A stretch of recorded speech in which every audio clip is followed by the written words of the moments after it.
సదాశివసమారంభాం శంకరాచార్యమధ్యమాం అస్మదాచార్యపర్యంతాం వందే గురుపరంపరాం. అది ఎంతమందికి శాస్త్రాలు చదువుకున్నా వేదాలు చదువుకున్నా ఆ జ్ఞానం ఉందా అంటే మరి ఎవరికి వాడు ప్రశ్న వేసుకోవాలి. నేనేం సమాధానం చెప్పలేను. అప్పుడు మీరు అన్నట్టు సమాధానం చెప్పలేని ప్రశ్న ఎందుకు మీరు ఇచ్చేసారు? సమాధానం ఎవరి ఆత్మ వాళ్ళు చెప్పుకోవాలి. లేదని చెప్పేది అది ఆత్మానుభూతి కదా, అనుభూతి కదా. అది ఎవరు చెప్పేది ఏమిటి? నువ్వు పడుతున్న నీ ఏడుపులు నీకు తెలుసు, నాకు తెలుసా? ఏదైనా ముందు నువ్వు చేడిస్తే నరకం ఘోరం యావత్ ఇంకో ఎపిసోడ్ రాత్రి తయాతి నరకం ఘోరం యావత్ ఆభూత సంప్లవం. ఎవరు ఎప్పుడైనా సరే ఆ పంచభూతాలంతో సూర్యచంద్రులంత వరకు కూడా దైవ బ్రాహ్మణ సొమ్ము తిన్నటువంటి వాడు నరకానికి వెళ్ళిపోతాడు.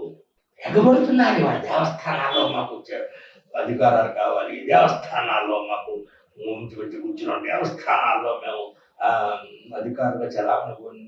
నాయనా నీకు నువ్వు దేవస్థానం దేవుడి మీద భక్తి అని అనుకుంటున్నా, నువ్వు ఆ కుర్చీలో కూర్చున్నా కుర్చీ ఎవరిది? దేవుడు సొమ్ముతో కొన్నదేగా. నువ్వు కూర్చొని కుర్చీ వేసుకుని నువ్వు కొడుకు తెచ్చి వేసుకోవట్లేదుగా. అన్న కుర్చీ వాడుకున్నా, అరుణ కుర్చీ ఎవరు కొన్నారు? భవ సొమ్ముతోనేగా కొన్నారు. అంటే నువ్వు కూర్చున్న కుర్చీ భగవంతుడిది. నువ్వు కూర్చున్న తర్వాత ఏం చేస్తున్నావు? ఈ మధ్య వెనకటి రోజుల్లో ఏదో పాపం ఇట్లా తిరిగి ఫ్యాన్లు వేసుకునేవాడు వెనకటి రోజుల్లో. ఇవాళ రూమ్లో వెళ్ళంగానే ఏమిటి? ఎవరు కడుతున్నారు కరెంటు బిల్లు? ఈయన ప్యాకెట్లో కడుతున్నాడా? లేదు కదా, భగవంతుడు సొమ్మే కదా. ఇవి రిటర్న్ ఏం చెప్పారు? ఇంకా లైన్లు ఉన్నాయి. ఇష్టమా ఎవరో వచ్చారు, 10 మంది దర్శనాలు అంటున్నాడు. వాడు ఏం చేశాడు? విఐపీ దర్శనానికి ఫ్రీగా పంపించాడు. వస్తున్న విఐపీ దర్శనం ఎంత? ఏదో నువ్వు డబ్బు ఏర్పాటు చేసుకున్నావు, ఏదో మనిషికి ఎంతో అనుకున్నావు. 10 మంది 10,000 అదే 10తో. ఇప్పుడు 10,000 ఎవరు డబ్బు? భగవంతుడు పోయిందిగా. అది ఎవరు తిన్నట్టు? ఇవన్నీ పెట్టుకుని అబ్బెప్ప మేము దేవుడు సేవ చేయడానికి అధికారులు అయ్యామండి. దేవుడికి పోని సేవ చేస్తానని ఎన్నైనా బాబు మేము ఉడతా భక్తులతో భగవంతుడు సేవ చేసుకుంటున్నాను. పర్మిషన్ లెటర్లో పెట్టండి. నువ్వు తినేయడానికి, నువ్వు ఏం తెలిసినానికి లేనట్లు అక్కర్లా.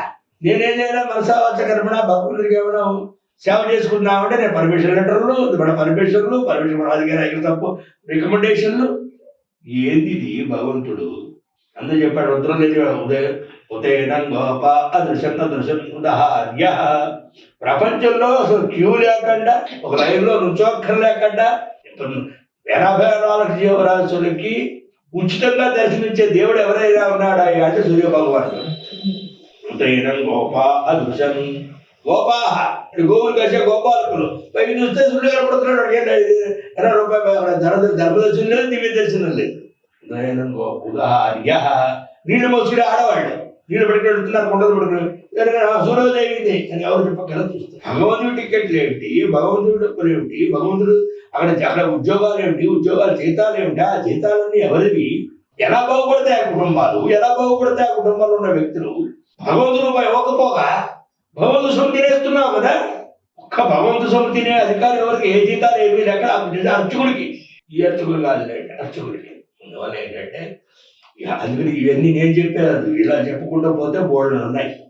అని ఎవరికి వాళ్ళకి అనుభూతి వస్తుంది. ఎప్పుడు ఎంతో మంది ఉన్నత స్థితుల్లో ఉండి తమ ముందు తమ సంతానభూతులు ఏడుస్తూ కర్మ చేస్తూ ఇప్పుడు మళ్ళీ వచ్చే కుర్చీలో కూర్చున్నారు కదా. లోకల్లో బయటకు ఏం చెప్తాము?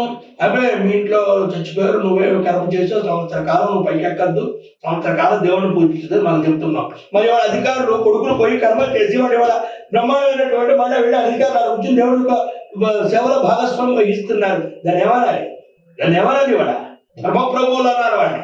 వాళ్ళు సపోర్ట్ చేసి ఈ జాతి ఏమన్నారు? వైదిక జాతి. అప్పుడు తప్పు వాళ్ళదైందా? వైదికులతో ఎవరిదే? తప్పు ఎవరిది?